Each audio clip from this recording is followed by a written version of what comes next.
welcome. Thank you so much for joining us on what promises to be a really very interesting discussion. My name is Clarissa Ward.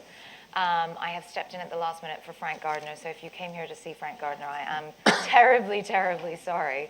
I'm a foreign correspondent for CBS News, and I've spent much of the last 3 years covering the conflict in Syria, both from inside Syria with the rebels and from neighboring countries. But we have some incredible guests here who I'll introduce in a second.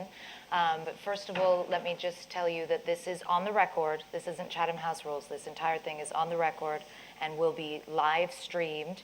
And for anyone who would like to comment about it on Twitter, you can use the hashtag #CHEvents, or if you would like to ask a question that relates to the discussion, you can hashtag #CHAsk, or AskCH, forgive me. At this point, I would ask everyone, please, to put their phones on silent. Thank you. And I'll introduce the guests. They'll each talk for 7 or 8 minutes, and then we'll open up the floor to questions. So I start with, on my left here, we have Richard Barrett, who is the Senior Vice President of the SUFAM Group. Richard has an extensive background in intelligence, having worked for MI5, MI6. He also worked with the United Nations for many years and headed there and helped to found the Counterterrorism Implementation Task Force, which is a coordinating body that was aiming to ensure effective counterterrorism cooperation. So he has a lot of experience following Al-Qaeda, the Taliban, and all sorts of different groups. So he'll be able to offer a very important perspective on security. And I should say, sorry, I sort of buried the lead here, what we're talking about today, which is foreign fighters in Syria. Obviously, a very compelling and very hot topic right now. So it would be invaluable to have Richard's expertise on the sort of security ramifications of what is undoubtedly becoming a growing trend. Then we're very lucky to have on my right here, Shiraz Maher, who is a senior research fellow and the head of outreach at the International Center for the Study of Radicalization at King's College, London. So Shiraz has actually just come back from Reyhanli on the Turkish border with Syria, where many of these foreign fighters are essentially being funneled through on their way into Syria. So he has a really invaluable perspective in terms of one-on-one contact with these types of fighters and finding out what motivates them, who they are, where they come from, why they choose to do this. So we're very lucky to have Shiraz here. He has also written a book, or he's currently writing a book, on the intellectual history of Al-Qaeda, exploring the development of the global jihad movement and its political philosophy. So we're very lucky to have Shiraz with us. And then last but certainly not least, we have Raffaello Pantucci, who's a senior research fellow at RUSI. He's an expert on counterterrorism and China's relations with its Western neighbors, but he has extensive experience in the sorts of things that Shiraz does, essentially, radicalization and security. He is also the author of a forthcoming book, which sounds fascinating, which looks at jihadism in the UK, and it's called We Love Death as You Love Life, Britain's Suburban Mujahideen. So some really fantastic speakers today, and with that, I will open it up, please, to Richard. Thank you, Clarissa, thank you. And I want to look at this from the point of view of the world, rather than very specifically Britain or Europe. But of course, before starting, I think there's some basic things I'd just like to say, because albeit they're basic, they're perhaps worth reminding ourselves that the vast majority of people fighting in Syria against either the Assad regime or against the rebels are Syrians. I mean, foreign fighters are an element of it, but the vast, vast majority are Syrians. Also, I would say that the great majority of foreign fighters are not Westerners. They're people from particularly Middle East, North Africa, and places like that. I think that's important to remember. The third thing is foreign fighters, even on the rebel side, are not just members of Sunni extremist groups. They may be fighting for the Free Syrian Army. They may be fighting for all sorts of different groups there, or may just be trying to do humanitarian work while fighting as well. So they're not all members of extremist groups. And of course, they're not all Sunni. There are increasingly, I would say, and I'm sure Shiraz and Raf will comment more knowledgeably on this, but there are increasingly numbers coming in from Iraq, from Iran, and from Lebanon too, in addition to the Hezbollah fighters who are joining Assad and fighting on his behalf. So I think that's important to remember that context.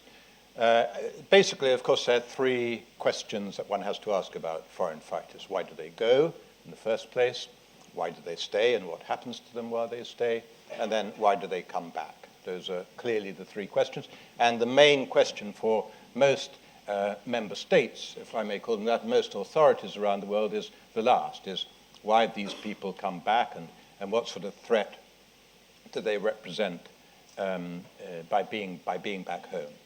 And how do we deal with it? And this is a great question, of course, which now so many countries, I think in one of Shiraz's studies there was 74, I think you quoted, but certainly I think everybody accepts there are well over 50 countries with nationals fighting in Syria, and this includes places like Switzerland, for example, and Finland now. I think there's 20 or so from Finland, where the countries which traditionally have not been involved in this sort of fighting overseas, unless way back with mercenaries doing so and stuff like that. Switzerland, of course, being a case in point, with a great tradition of mercenaries going to fight for other people. I would also say that in my rather cursory examination and discussion with security authorities around the world, the reasons why people go, to just address that first question, are almost as many as the numbers of people who do go. The reasons are very, very particular, quite sort of individual and quite specific in many ways, as indeed I would say that the general reasons for anyone joining a terrorist group are very individual.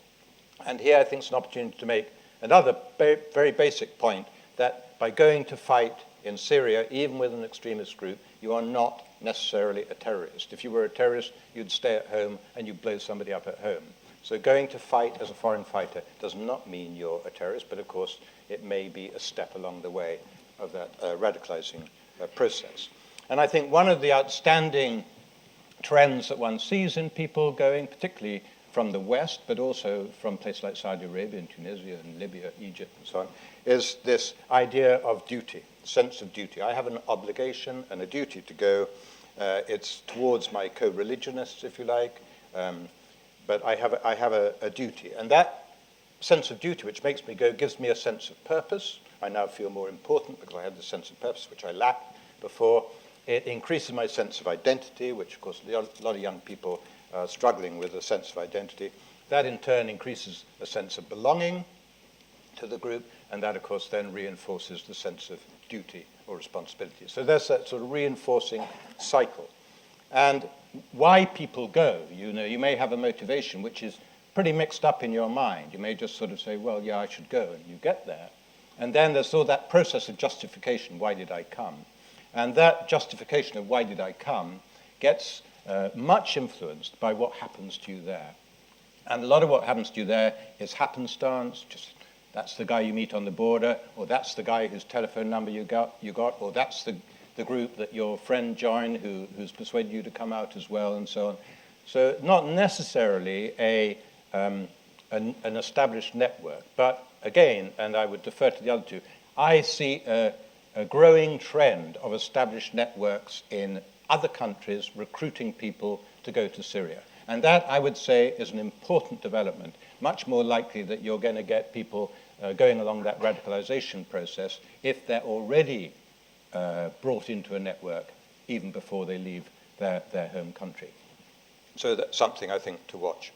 Of course, also, I would like to make the point that I think you'd all agree is that a great many people are going with this sense of duty mixed in with a sense of humanitarianism. They'd like to help people there. Very important. And a lot of people go there, do that humanitarian bit, and come out again. So that leads to another thing of how do you treat those people who come out?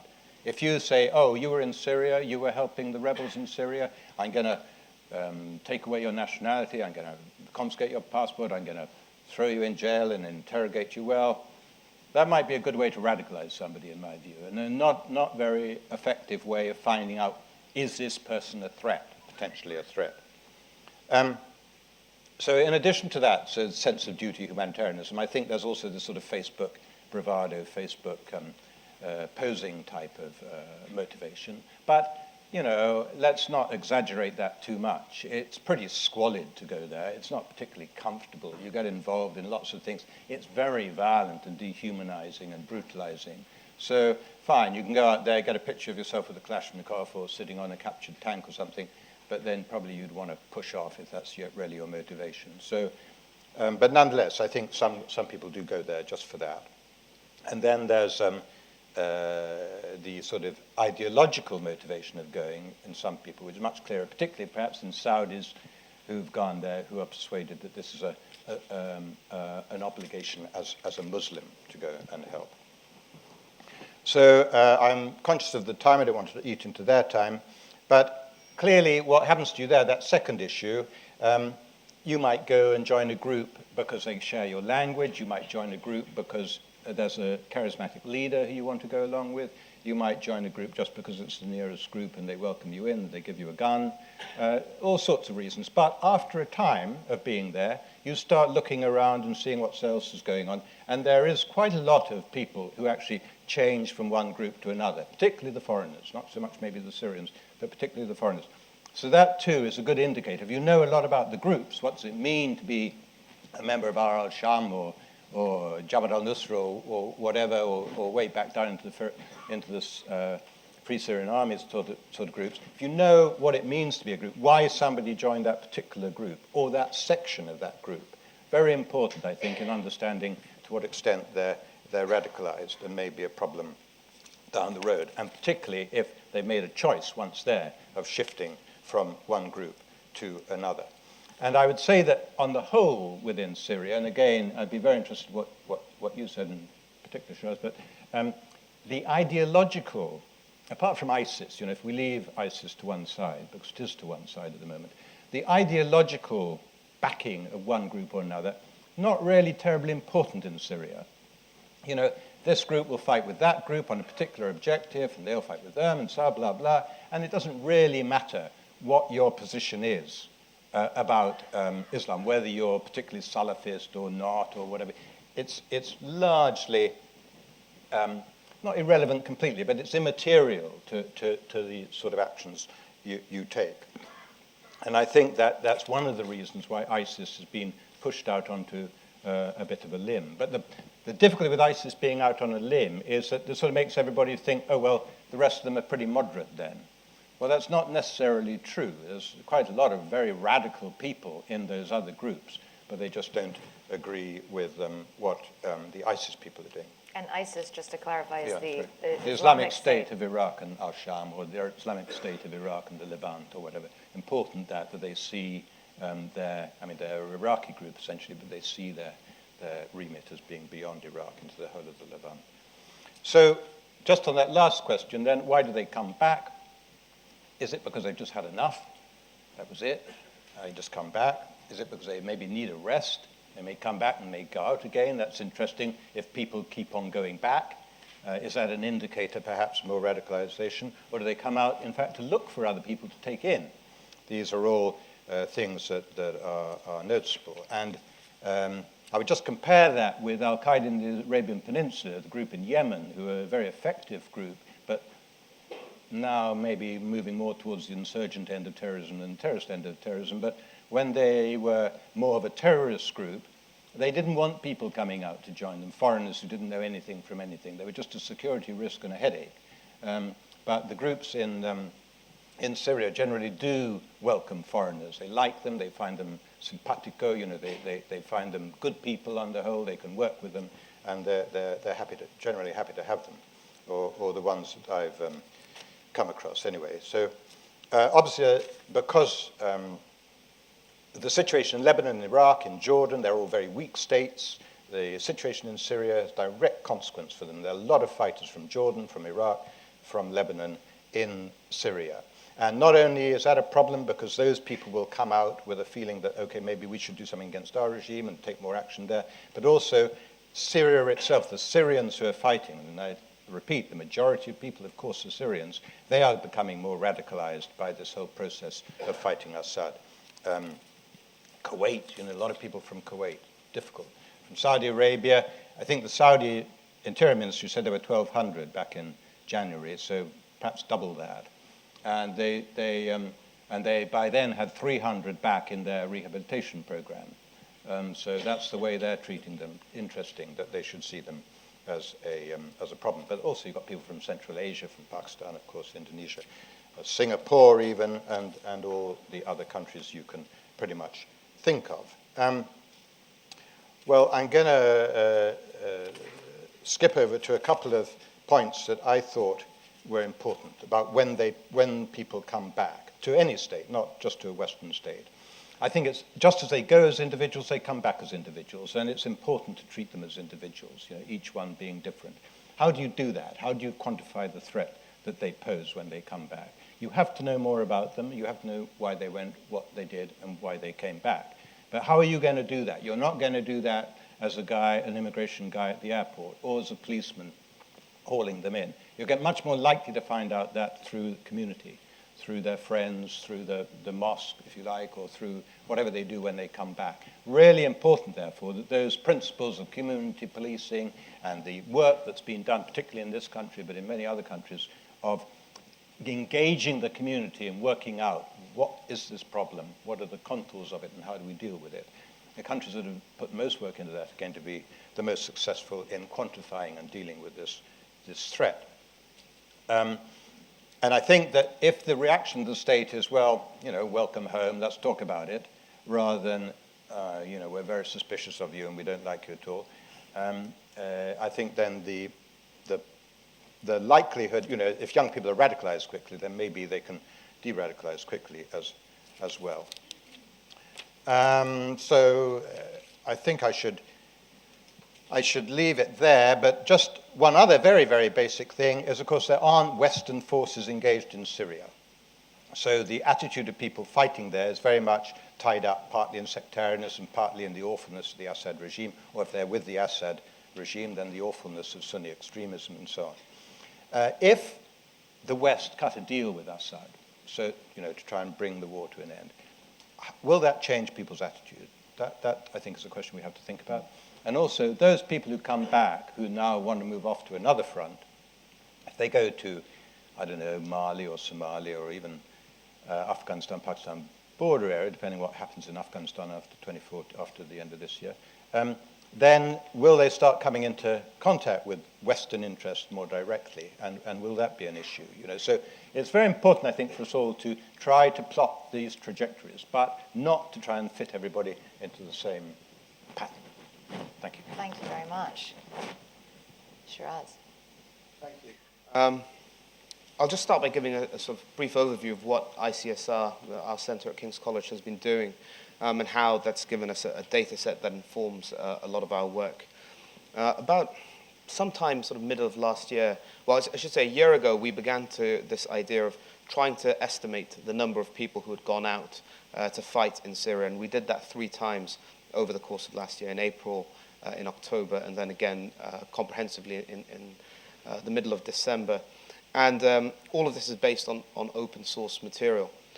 And then some point during the summer, we stumbled across a Danish guy who is in Syria, he's fighting, and that was for us the first time we'd come into contact with a foreign fighter.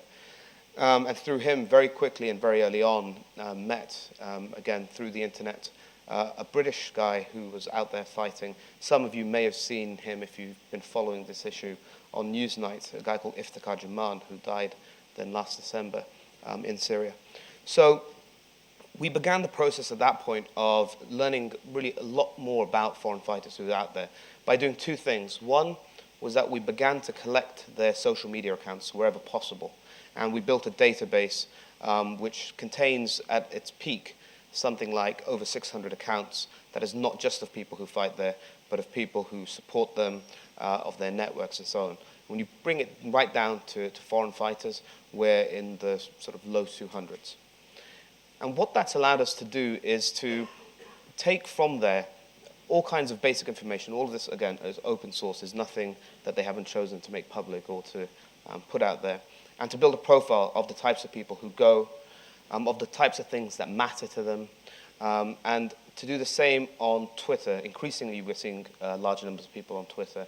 And again, we've taken and made a database of everyone they follow and everyone who follows them. And again, that begins to give you a little bit of information. I mean, that alone produced over 18,000 data points.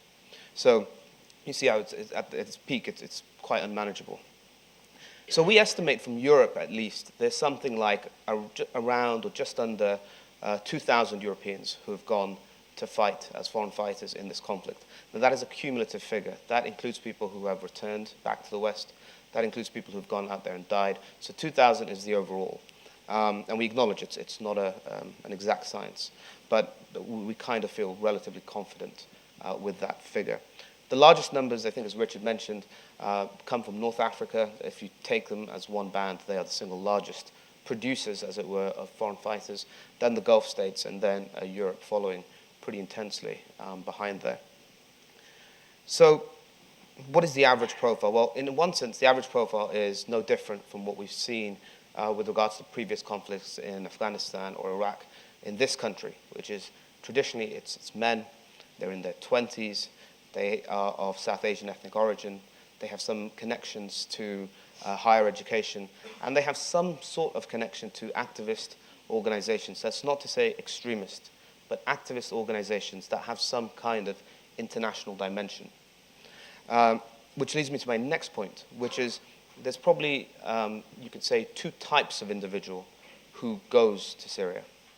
The first guy is of the type that we've seen a lot of and that have been arrested in sort of varying numbers in the post-9/11 security environment here, insofar as they were picked up on the edges of terrorist plots. They're known radicals, they have known associations. If you piece together their background and their history, characters who've been in the press a lot will pop up, people like Omar Bakr Mohammed, Abu Hamza, these sorts of guys, and their networks.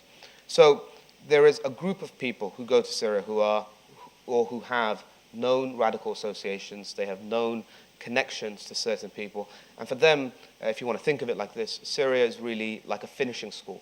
It's the war they've been wanting to have. It's given them that direct experience of the jihad that they've probably spent the last 5 or 6 years talking about, and it's given them that opportunity to realize that fight that they've been itching for some time. The second category, which is by far and away the larger category, is of people who actually don't have known associations. They don't have an extremist background. They're not the guys who you can trace back to people who will have at some point been at least on the edges, if not more, of criminal or terrorist activity. And these are guys who generally come from conservative Muslim backgrounds that are orthodox but are not necessarily, as I say, of a sort of radical nature. And we have seen some groups crop up in this sort of environment where it's quite clear to us that the organization itself doesn't promote the idea of jihad in Syria or tell its members to go and fight jihad in Syria. But what has happened clearly is that you have a grouping here of similarly minded young men. And someone independently, almost entrepreneurially, went out to Syria and made a connection by chance with a group there. Off the back of that, he then phones his mates through Skype back in the UK and tells them, it's great out here, I can make it easy for you. If you come down to Reyhanli or Antaki or Kilis at this date, at this time, we'll send someone over, he'll pick you up. So they've established essentially rat runs between the two countries and established a route. And so for a lot of people, you see, and a lot of the academic literature, of course, talks to this, that a lot of it is also just group dynamics. Well, my friends have gone, I should go and be part of this. It's known associations, and people sort of move or get mobilized off the back of those associations. And Iftikhar's a very good example of this. He's not someone who had a radical past. He was, in fact, if you look at him, relatively well integrated, actually, before he went. And when I spoke to him over a series of interviews we did on Skype, he explained quite clearly, and I think quite sincerely, that what principally motivated him to go to Syria was what he saw of the human suffering out there. And then to give you an idea of the randomness of it, this guy has no connections, speaks no Arabic, flies to Istanbul, takes a bus down to the border area, meets a guy on the bus who is from Aleppo, and tells him, I want to fight jihad in Syria. And the guy is sympathetic to that viewpoint. So as he crosses the border back into Syria to go home to Aleppo, he takes this guy with him. His brothers are meeting him, and they're going to drive up to Aleppo. So he takes this guy. When they get there, he says, what group do you want to join? And this guy says, Jabhat al-Nusra. So he takes him to the Jabhat al-Nusra office in Aleppo, and they reject him. And they reject him because they don't know him. And this is quite a big deal for a lot of the groups out there. They want you to have what they call tazkiyah, someone that will vouch you in, a reference, essentially. You need to be brought into the group. So he says he stood there and remonstrated and argued with them for 2 hours. Right? And by his own admission, he says he wept. He said, just put me on the front line. I don't care. You can take all my gear. And they kept saying, we think you might be British intelligence. We're not going to take you. So after this fails, he says, and you've got to imagine this 23-year-old guy from Portsmouth. He's walking through these hollow parts of Aleppo, completely destroyed, no life there. And he's thinking, well, I've got here. I've come this far, and I'm going to stumble at the last hurdle. They tried to palm him off to Ahrar al-Sham, and our guy said, no, I don't want to fight with them. This comes back to what he said. He said, they're not religious enough for me. They let their members smoke. That's one of his big problems. He said, I won't have come this far and then join Ahrar. So he's contemplating what to do.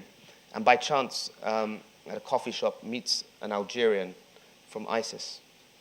And the Algerian from ISIS says, look, I can take you to ISIS. And ISIS take him in.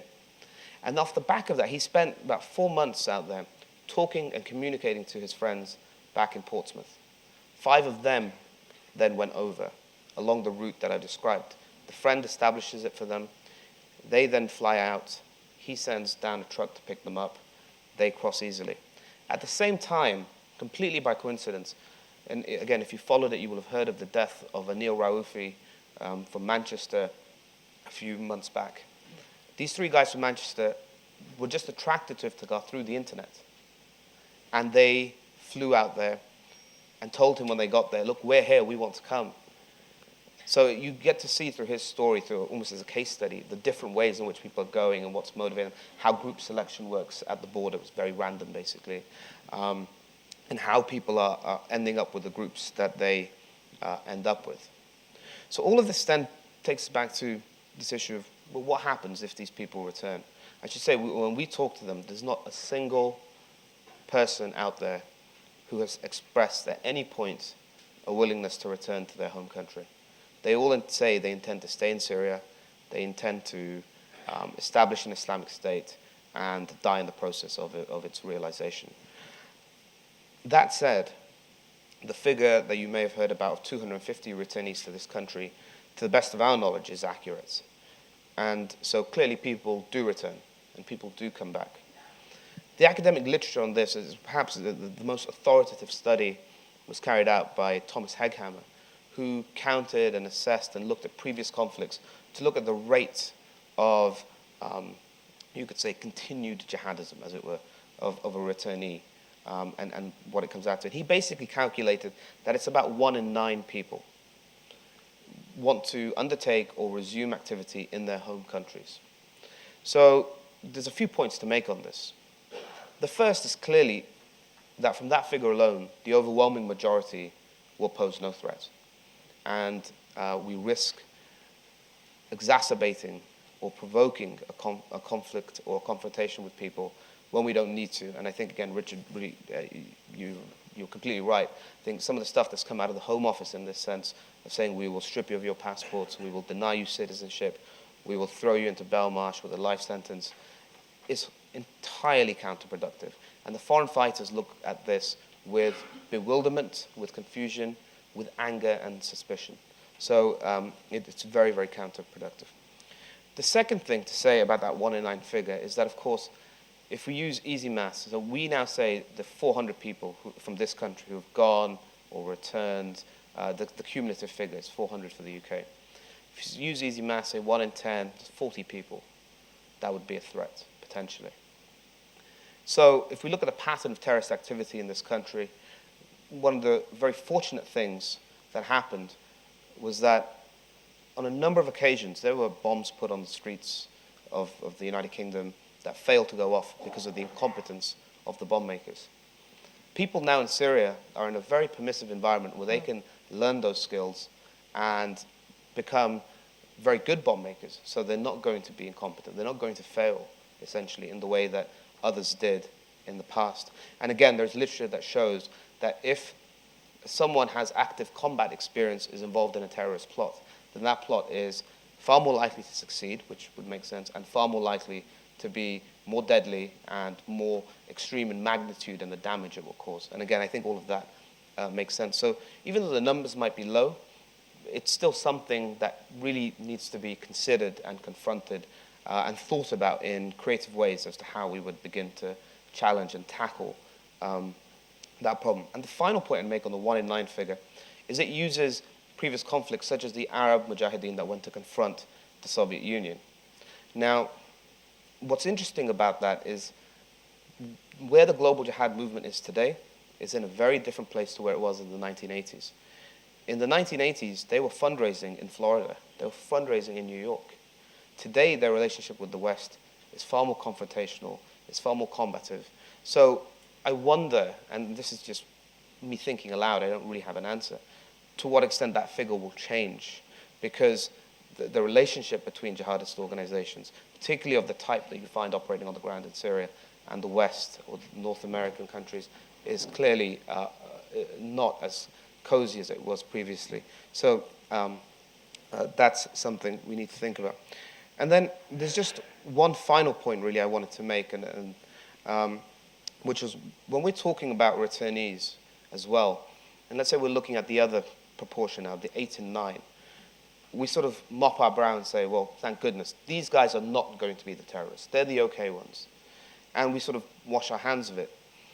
What we've realized from conflicts in Iraq and Afghanistan is that our soldiers, who are well-trained, who are given lots of support, lots of assistance, still suffer in quite alarming proportions a number of mental health issues related with combat stress, post-traumatic stress disorder, all these types of things. And that's a real challenge that is ongoing for soldiers once they return from active service. Now, we are faced with a situation where kids as young as 19, 18, the youngest Brit in Syria is 16 years old, who've gone over, who are given no training, who are given no counseling, no support, and thrown into this incredibly violent, incredibly brutal, dehumanizing chaos. Even if they return with the best will in the world, and even if they return and are not a threat, these are people who will face a number of serious challenges about reintegrating back into society. And so we need to think of this not just in terms of a security threat, but as a much broader issue as well. So I'll stop there. And I would just say Eric Haroun, who was an American who converted to Islam and went to fight inside Syria, actually died yesterday of a drug overdose in his home in Arizona. So your point is well taken about the psychological effects, and indeed the psychological vulnerability of some people who would choose to go and follow a path like this anyway. Raf, it's over to you.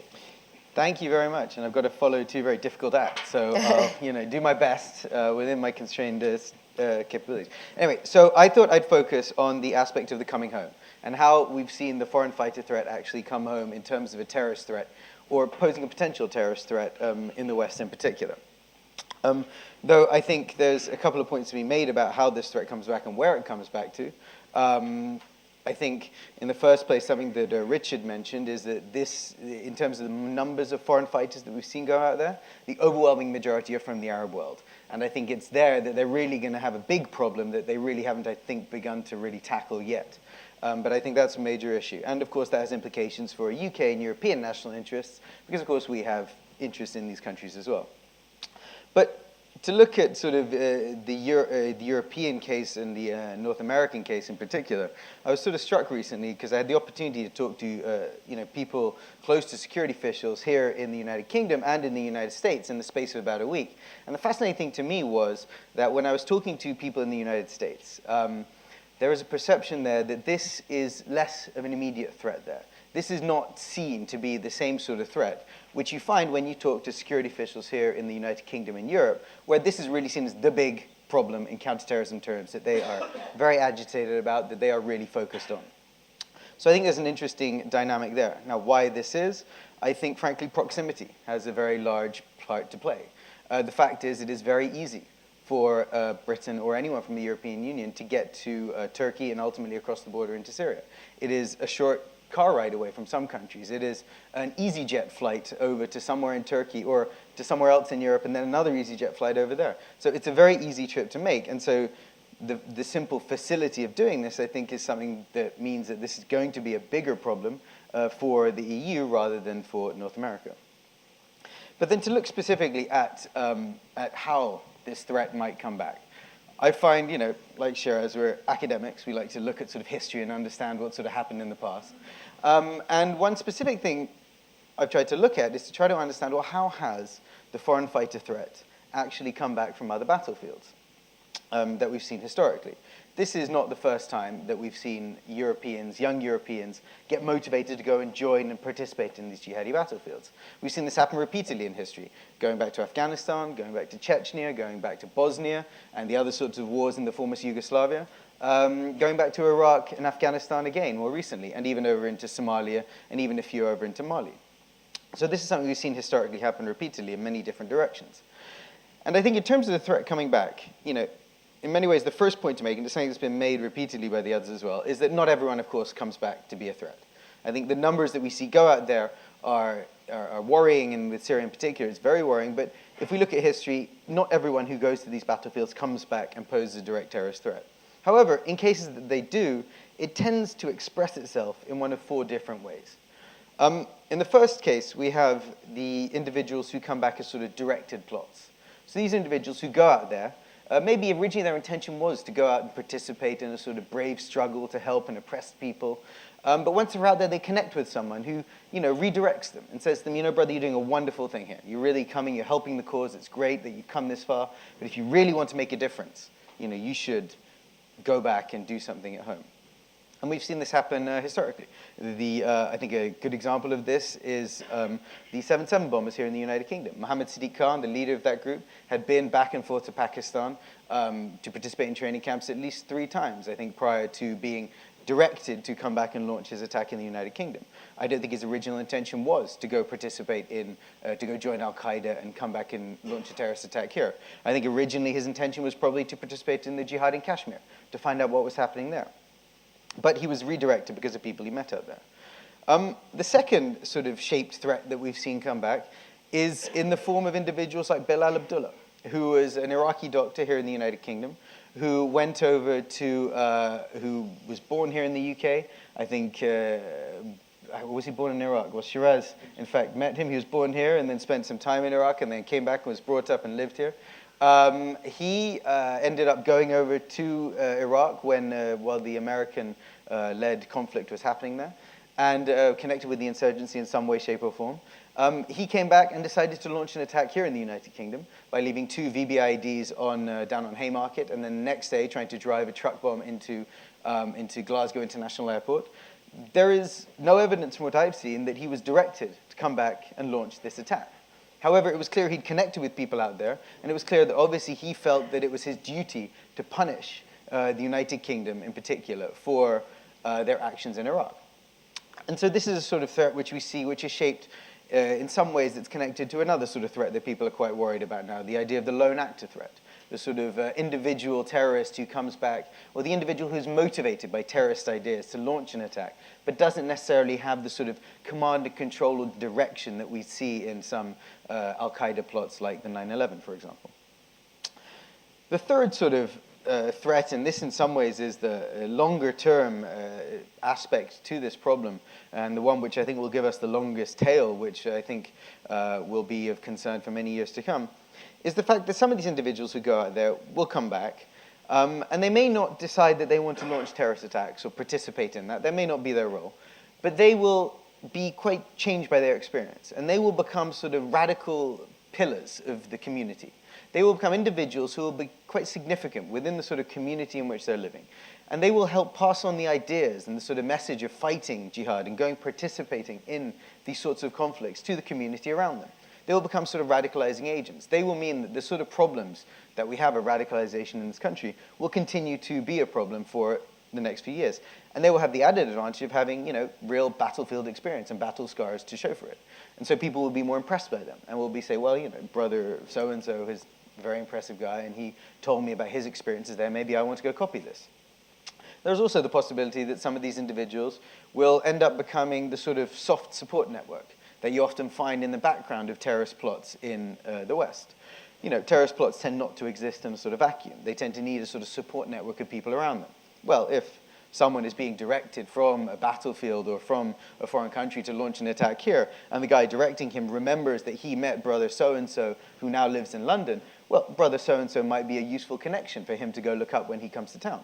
So these sorts of individuals will sort of help proliferate and continue the sort of radical milieu in the West for a while to come. And then the final sort of aspect of the threat, which could come back, which is, I think, maybe a more immediate one that I think police forces in particular around Europe are beginning to see show up in odd places, is the idea of individuals coming back and becoming involved in criminal activity. So if we look at the sort of individuals and the profile of a lot of the individuals who are going out to Syria from the West, we do see that there's a high proportion of people who have had some sort of criminal past. Be this in terms of gangs, being involved in gangbanging activity, or in terms of being involved in Islamist activity in other ways before. One of the Britons who died out in Syria I think it was the second one who was publicly identified, Mohammed El-Araj, had originally been arrested and served, I think, 18 months in prison during a protest at the Israeli embassy back in February or January 2009. The community of people who were arrested around that protest are very interesting. In fact, a couple of the other individuals who were arrested there at the same time ended up dying in Somalia, fighting alongside al-Shabaab. So, we have some of these individuals, and I think this is the community of Islamists, of sort of long-term Islamists that I think Shira is referring to as one of your sort of two groups. Some of these are becoming involved in Islamist activity here and then going over there to fight. But then also we're seeing criminals, and we're seeing, some of these criminal individuals are coming back here and basically going back to their old criminal ways to raise money to try to go over and fight. There's another case here in the UK of a chap called Shokri Elefi, who, along with two of his friends, was going around Belgravia mugging people using a taser. They were doing this to raise money, which he at least used to go over and fight in Syria. He also died there, having in fact trained alongside Mohammed El-Araj. So these are sorts of four, I think, different threats that we've seen happen historically, and we've already started to see happen, as I said in the fourth case, in Europe when we're looking at Syria. But while the criminal sort of aspect is one thing that we've seen showing up already, we've also seen a sort of echo of how the threat might come back in a number of different cases in the European Union already. I think one of the cases which is worth mentioning, mostly because it's one of the sort of loudest ones out there, is a group in Belgium called Sharia for Belgium, who basically, this group is an offshoot of a British organization called Al-Muhajirun. It's essentially the sort of local version of that. This is a very radical organization that used to exist in Belgium, which has really, I think, provided the core of individuals who make up the Belgian foreign fighter cadre in Syria. And these individuals, while they're sitting out in Syria, have become quite adept at basically pumping out threats and shouting about things they're going to do back in Europe. They repeatedly will sort of post messages on Facebook or send emails back to newspapers in Belgium saying, Muslims should watch out and not, go to this place in Antwerp on this specific date because something might happen. And the sort of the implicit threat that's within there. And they've done this repeatedly. And I think there's a lot of bravado involved in this. I don't think we should necessarily see that these individuals are plotting these attacks. I think they're shouting about it. And I think we've seen that in a lot of the other cases of some of the interviews we've seen with some of the foreign fighters out there, the way they shout about what they might come back and do. It's questionable to me that it's actually necessarily these are the ones who are really going to actually do it. But we have seen some cases that are far more worrying. Here in the UK, there was a case late last year in October of some individuals who were arrested, who are currently on trial, so it's very difficult to know the exact details of what happened. But the story that seems out in the public domain is that they were planning some sort of a Mumbai-style attack here. I really don't know any more beyond that, so I'll kind of leave that one off to one side. However, clearly the security services here are seeing a threat that is already coming back. more open or more is known about a cell that we saw, or an individual that we saw arrested back in January in France, down in the Côte d'Azur. It was an individual called Ibrahim who was arrested, who had been fighting in Syria. When he was caught, he was found with 3 soda cans which were filled with explosives and seemed to be the early stages of some sort of a bomb that he was trying to make. He also had sort of material of how to make bombs, to make other bombs, and he also had some firearms. Now, he's an interesting individual because he was a person who had been out to Syria and had returned, but he was also part of a bigger community of radicals in France, of which I think the French authorities had arrested about 20 previously. These individuals had been linked to an attack on, they'd thrown a grenade in a kosher deli in the outskirts of Paris sometime in early 2013. Other individuals, when the police had tried to arrest them, they had resisted arrest and ended up getting shot by police because they were resisting arrest. I think it was with guns. And when they looked into these guys' possessions, they found explosives and weapons. And these individuals were also linked to a case of trying to hold up a McDonald's, I think somewhere else in France, which they were doing to presumably raise money, or the understanding was they were trying to raise money to enable and facilitate their travel to Syria. So the individual case here that we see of a guy coming back to try to launch an attack, again, he was only arrested in January, so we don't know the full story yet, but he certainly had some sort of an explosive device that he had made, which presumably he was going to use in France. And then another case to look at happened in November of last year. It was in Kosovo. It was a group of about 6 ethnic Albanians who were arrested. Originally, they were arrested for trying to attack some American missionaries that were operating, I think, in Pristina. And the local authorities, I think with the assistance of the American authorities, had sort of arrested these individuals, and at least 2 of them had experience of fighting in Syria. These individuals had managed to obtain guns and were planning something, or had already attempted to do something in their home country of Kosovo. Kosovo is, of course, a country that is not part of the European Union proper, but it sits right in the sort of heart of it. And then, to talk on the criminal side of it, I've already mentioned a number of sort of incidents of criminal activity that have come back from the battlefield in Syria. But we saw in January of this year another pair of arrests of 2 former gang members in Holland who had been out to Syria and who returned were arrested trying to conduct an armed robbery on a bank, I believe. They were caught prior to actually trying to do this attack. But the understanding was that they were presumably trying to raise money again to maybe try to go back out to Syria. And I'll quickly end, having laid out this sort of potential threat picture, to basically dial it down a bit and say that, again, while we're seeing a lot of people go out there, and there is, I think, for the numerical reasons that Shiraz pointed out, we have to worry about this, because when we look at Syria, and we look at the numbers of people we're seeing going out there, and the numbers that we're seeing coming back, and if we look at history, the proportion of those individuals who do transform into some sort of a threat, we're dealing with quite a big problem in Europe when we're looking at Syria. But again, not all of them are going to come back and be a threat. And so I think trying to identify methods of establishing some sort of pathways for these individuals to demobilize, or to return to some sort of an ordinary life, or to try to, step away from these old lives if that's what they want to do, is very important. And I think it's going to be a very difficult intelligence and security services job to try to map out this sort of community of individuals and try to identify which are the ones that we really need to be concerned about and really might come back and pose one of these threats that I've mentioned. And part of this, it's going to be a very difficult picture to understand, because I think a lot of it is about the connections that they're making once they get out there, and who it is that they're actually linking up with. And of course, for security services here, that's a very difficult picture to understand. It's already very difficult to understand what is happening on the battlefield in Syria, in terms of the sort of confusing dynamics between the different groups who are fighting with each other or against the regime, or it's a very sort of confusing picture. But when you overlay on top of that which of these groups are actually, or which of these individuals within these groups are interested in trying to launch attacks, and those being the ones you really need to focus on, it becomes an incredibly complicated picture to try to understand. But I think I'll leave it at that and open up to questions. Lots of interesting food for thought there. I think we have time for a few questions. Yeah, okay. So when you ask a question, if you can just stand up, we'll start with you, sir. Just identify yourself and try to keep your question brief and to the point, please. My name is Nisar Shah. I'm a journalist by profession. A British citizen, ex-Guantanamo Bay prisoner, Moazzam Baig, he was arrested a couple of months ago, and he is in Belmarsh prison. He is no threat to Britain or America or any other country. He's a very nice guy. I met him on many occasions. there was a demonstration outside Home Office for his arrest and why he was arrested. Can you explain to me if the MI6 and Home Office are afraid of him because he's the man who knows too much about the rendition, torture, and British government was complicit in his torture. So why he was arrested and is still in prison and is going to appear in October, and no panelist has touched that subject. You know, Okay. they Well, haven't we're- actually mentioned his name either. We're focusing Can you on- explain to me something like We're that? focusing on Syria today, but Richard, I don't know if you want to have a quick stab at that one. I mean, it's not really within the focus of our discussion today.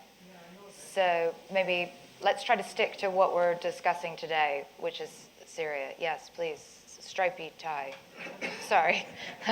Manazi, Chatham House.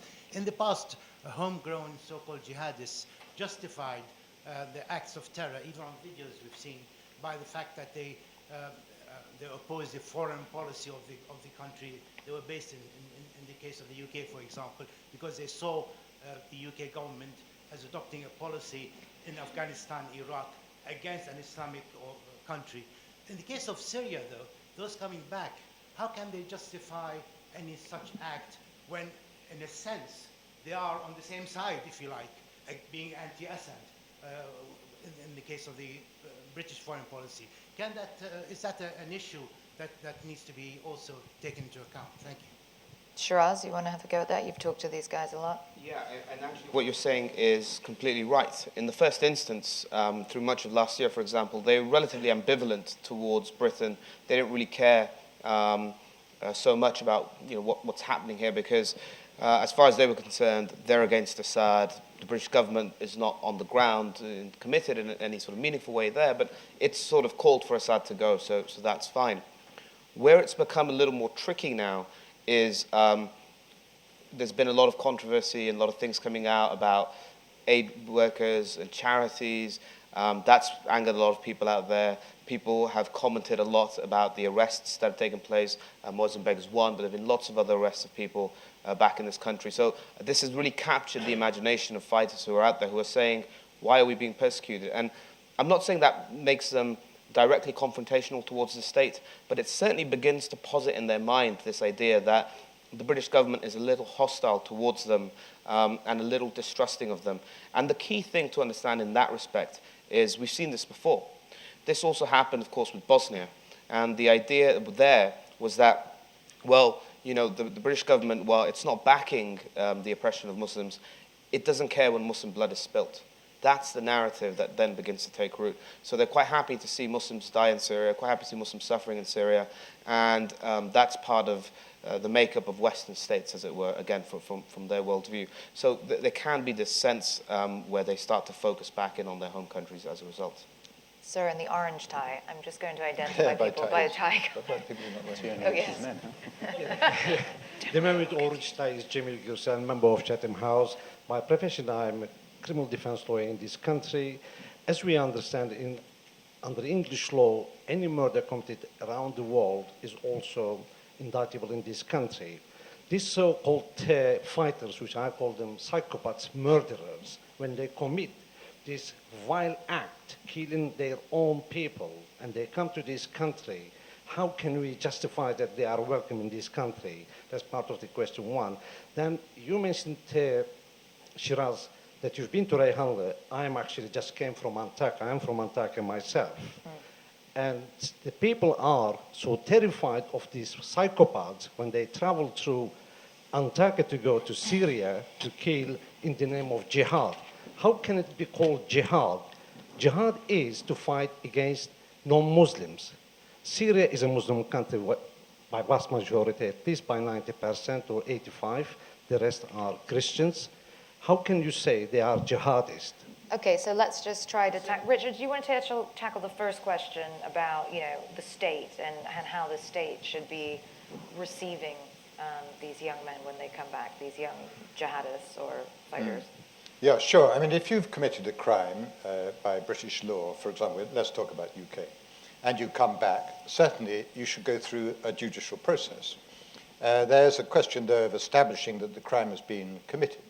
Now, you talk about the people that we've all seen on those dreadful YouTube videos, you know, of cutting people's throats and kicking people's heads around, and you know, they are revolting, and they do look like psychopathic behavior. Those people, I would have thought, yeah, you could probably build up a case against them quite easily. But there must be a whole load of people who haven't done that. There must be a whole load of people for whom there's very little evidence that you could use in a British court to prosecute them. And therefore, I think to say, just by going abroad and going to Syria, you commit a crime, is going much, much too far. You know, then it becomes an infringement of civil liberties. You can go from this country on a humanitarian convoy to Syria, delivering food or medicine or something like that. You can do that, and you can come back just having delivered that aid. That should not be a matter of criminal procedure in the United Kingdom. Similarly, you can't just stop people traveling. Well, all right, we're not a member of Schengen here, but nonetheless, the right of people to travel, the freedom of movement, very important basic right. And there's always a great issue with security, isn't it, of where the security of the masses, if you like, if you attempt to protect that, begins to infringe on the freedoms of the individual. And I would have thought that, I would hope most people in the United Kingdom would think you should err on the side of protecting civil liberties of the individual rather than, you know, criminalizing behavior which actually might, in many cases, not be what you or I would think of as criminal. But you know, that's a big I think issue. rather than get into the minutiae of jihad and what constitutes jihad, I'm going to ask for another question now from the lady there. I'm not wearing a tie. I'm so You should be sorry. excluded, but- Is there a microphone? I'll just stand and speak very loudly. Julia Purcell, Wilton Park. Well, thanks for all the presentations. Shiraz, it's a particular question for you.